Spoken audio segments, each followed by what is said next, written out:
Welcome to From Our Perspective. Today, I'm joined by criminal defense attorney Anna Troby. We're discussing a recent case where a client was facing up to 8 years in prison. Our team secured a deferred sentence to a misdemeanor, avoiding prison time, and a felony conviction on his record. Anna, thank you so much for joining me today. Tell me more about your client and why he needed your help. So my client was newly dating a girl, and it was casual. They had just started seeing each other. And she had been drinking with her friends that day on a weekend and texting my client. 10 o'clock rolls around, and she asks him to come and get her. And he comes and picks her up. And he stops by the bar to say hello to her friends. And then once they get back in the car for him to drive her home, almost immediately she starts yelling at him. She's angry, she's upset, and she says that he was flirting with her friends in front of her. So as my client was driving her home to her apartment in Broomfield from downtown Denver, she starts screaming, crying, and then starts attacking him. She starts hitting him, punching him, slapping him as he's trying to maintain control of his car, driving on the highway. Then she starts to grab the wheel of the car, trying to jerk it away from him. So at this point, my client is trying to maintain control of the car and drive safely, and also trying to defend himself. At this point, during this altercation, this girl starts to try and open the car door to jump out of the car.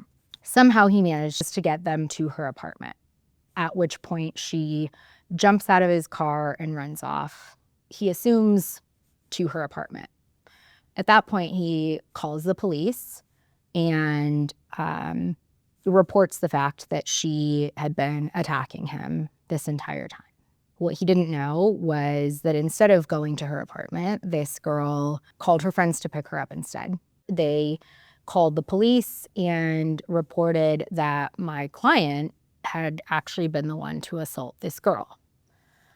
Specifically, that while he was driving her on the highway, that he had strangled her. And so that is why he came to us for help. Mm-hmm. And can you explain what the charges were that this client was facing and the possible penalties? Yes. So he was charged with a class 4 felony of second-degree assault, strangulation, with a domestic violence factual basis. This is an extraordinary risk crime, so the potential penalties include anywhere from 2 to 8 years in the Department of Corrections. Mm-hmm. And as you explained, the client said he was acting in self-defense. What factors supported this? We had a string of text messages from them throughout the day that showed the progression of her intoxication. Additionally, the fact that my client had injuries that he had documented and had photos of scratches and marks showing that she had been attacking him, as well as the fact that he had managed to safely get them from the bars downtown to the apartment. So her story was very unlikely. Mm-hmm. And every case has its challenges. In this one, what were some of the biggest obstacles you had to overcome? So definitely the biggest obstacle in this case was that there was a forensic nurse examiner who the prosecution had endorsed as an expert, who had identified something called petechia, which is broken blood vessels in the alleged victim's eyes, which can be a sign of strangulation. There's a number of other things that can cause this. Something like coughing or vomiting, which obviously can happen when you've been drinking to excess. Also, it can be caused by certain autoimmune conditions or antidepressants. And we know that this alleged victim was taking antidepressants. That's something that she had shared with our client. So there were multiple different things that could have caused this. And of course, they hadn't asked about any of these other possibilities. So their evidence was going to fit their narrative. And that was definitely challenging. And you worked hard to get the best possible outcome for the client in this case. Tell me about what was your strategy and the outcome? Ultimately, what it came down to was presenting not just my client's personal circumstances to the district attorney, but also the trial optics. So my client had no prior criminal history, and that was very important to highlight to the district attorney that this is not someone that had an extensive record or someone that was going to repeat this type of behavior. Additionally, in terms of the trial optics perspective, I needed to paint a picture for the district attorney of exactly what he was going to be up against if he decided to proceed forward and take the case to trial, and explaining what our trial strategy was and identifying the holes in his case and the strengths in our case, and being very straightforward about that was a strategic move, because it allowed me to really negotiate ultimately the offer that we ended up getting in this case, which was a deferred judgment to a misdemeanor.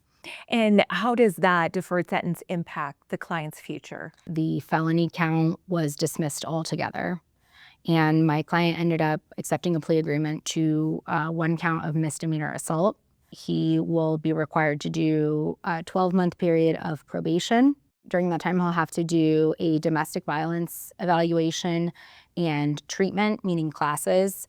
And as long as he completes that successfully and doesn't get into any trouble during the 12-month probation period, then the case will be dismissed and sealed off his record.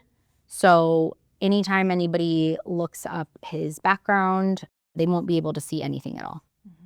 And for anyone who's watching who might be in a similar situation, how important is it to have an experienced attorney on their side?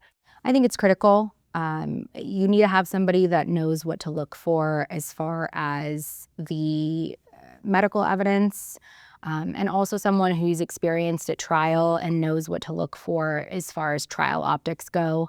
I certainly think that being able to analyze a case from all the different angles and identify the holes in the prosecution's case and the strengths in your own case, and being able to present that in a compelling way to the district attorney is absolutely essential to ultimately obtaining the best outcome possible for the client. Great advice, Anna. Thank you for sharing your perspective. Thank you.